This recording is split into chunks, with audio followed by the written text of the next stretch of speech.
अकबर बीरबल की कहानी अंधे या देखने वाले।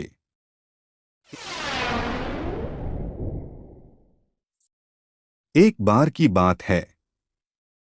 अकबर और बीरबल किसी बात पर चर्चा कर रहे थे। तभी एक क्षण ऐसा आया जब राजा अकबर ने कहा, बीरबल, दुनिया में हर 100 आदमी के पीछे एक अंधा व्यक्ति होता है।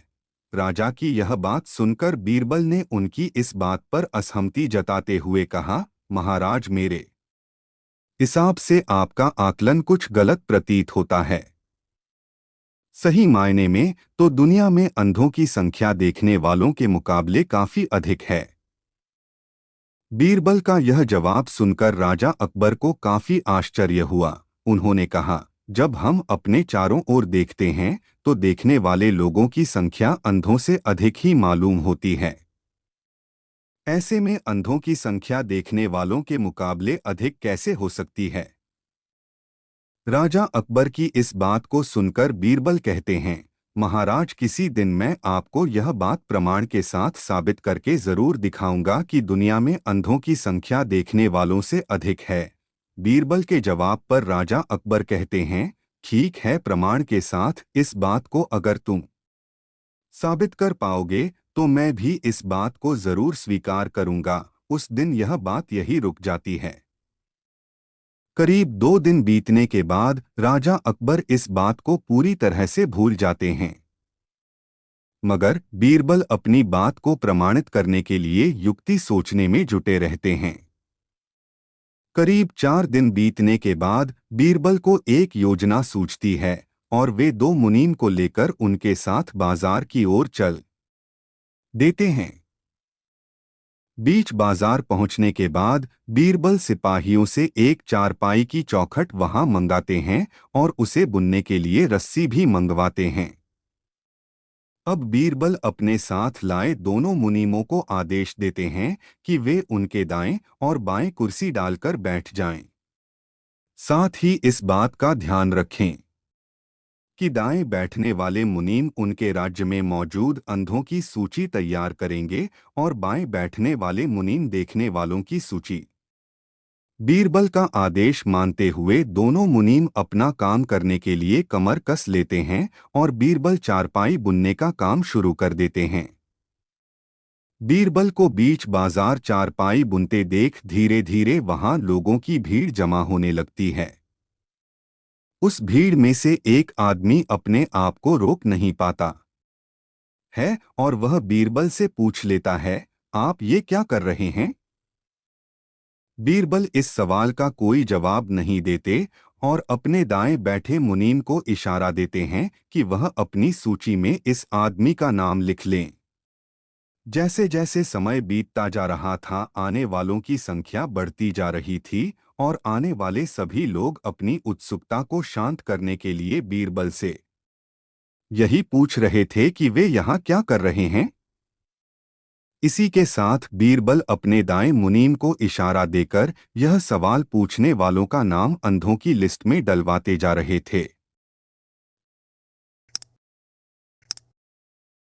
तभी अचानक वहां एक आदमी आता है जो बीरबल से पूछता है कि इतनी धूप में बैठकर आप चारपाई क्यों बन रहे हैं। तब भी बीरबल कुछ नहीं बोलते हैं और बाएं बैठे मुनीम को यह सवाल पूछने वाले का नाम देखने वालों की सूची में लिखने का इशारा देते हैं। यह सिलसिला ऐसे ही चलता रहता है और धीरे धीरे पूरा दिन निकल जाता है। तभी इस बात की जानकारी राजा अकबर को होती है और वे भी माजरा समझने के लिए बाजार पहुंच जाते हैं जहां बीरबल चारपाई बुनने का काम कर रहा था।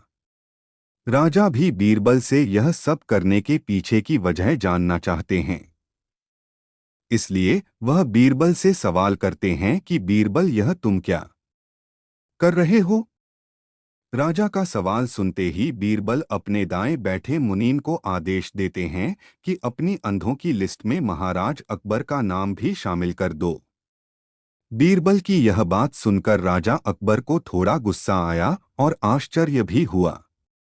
राजा अकबर ने कहा, बीरबल, मेरी आंखें पूरी तरह से ठीक हैं और मैं सब कुछ अच्छी तरह देख सकता हूं।